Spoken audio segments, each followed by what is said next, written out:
Aloha, friends. Welcome back. So, tonight I decided to come on here and talk a little bit about intimacy after endometriosis.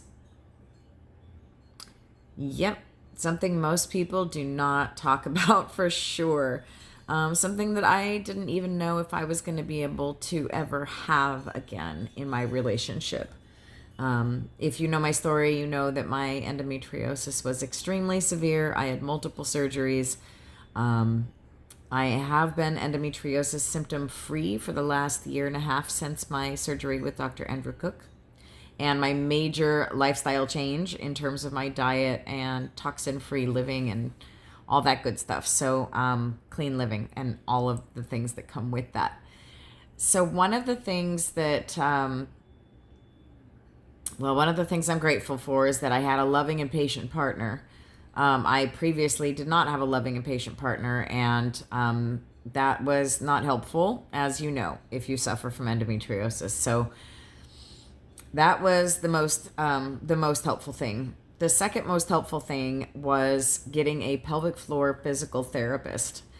I did not want to do this. I did not want to go through that. I didn't want anybody touching me. I'm just being honest here, you guys. I did not want to even move that area of my body. But here's the thing, just like anything else, if you don't use it and take care of it, then you wind up getting what I had, which was a pelvic floor spasm. And basically my muscles in my pelvis, some of them were just locked into like a complete spasm from so many months of pain and trauma and clenching. And so I actually had to get a Thera wand, which is, I know this is all very risque conversation, isn't it? I had to get a Thera wand, which is something you can order on Amazon. And I highly recommend it if you, even if you don't have issues. I do not recommend it if you have current endometriosis. I am talking about after healing from surgery and becoming symptom free and then pursuing intimacy again. I just wanted to be clear on that. When I was symptomatic, there was no way in hell I was having sex with anybody, not even myself. There was no way. Even slight arousal would cause my tissues to inflame and cause me excruciating pain. So I couldn't even get aroused. It sucked. So pelvic floor physical therapy was not something I wanted to do, but something I'm very grateful that I did. And this was key. This was key in getting the Thera wand is curved like an S, and it's a hard, like acrylic thing, but it doesn't hurt. It's soft, but it's hard, and you use it to push up inside and like press on tender spots and work out knots that are in your inner pelvic region where you can't reach with anything else.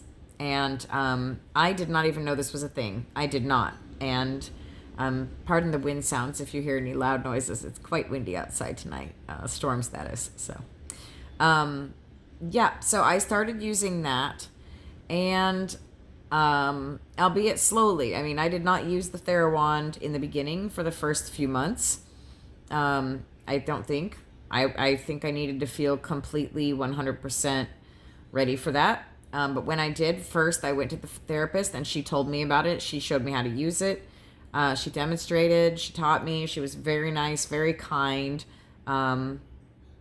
Most pelvic floor physical therapists have seen a lot of women with endometriosis, and they are very kind. So, wasn't something I thought I would do, wasn't something I wanted to do, totally something I did. And once I got a routine of exercises to do with the Thera wand and other exercises to stretch and things that I didn't even know, like I had this recurrent, what felt like bladder pain, would not go away. Thought I had interstitial cystitis. Every time I sat up straight, I would have this terrible searing pain. And I was like, this is not endo again. I know this can't be endo because it didn't feel like endo.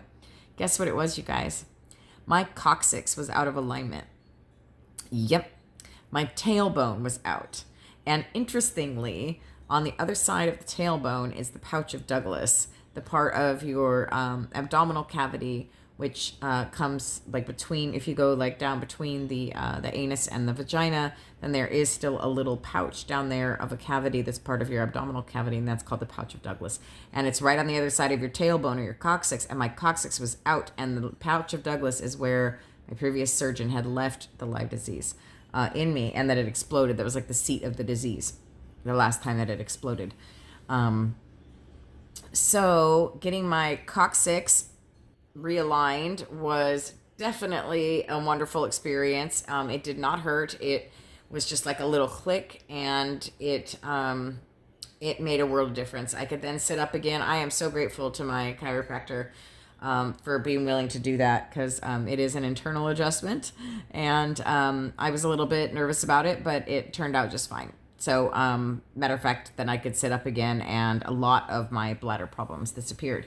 So, I do strongly recommend excellent chiropractic. I started getting this chiropractic treatments from this chiropractor right before my surgery.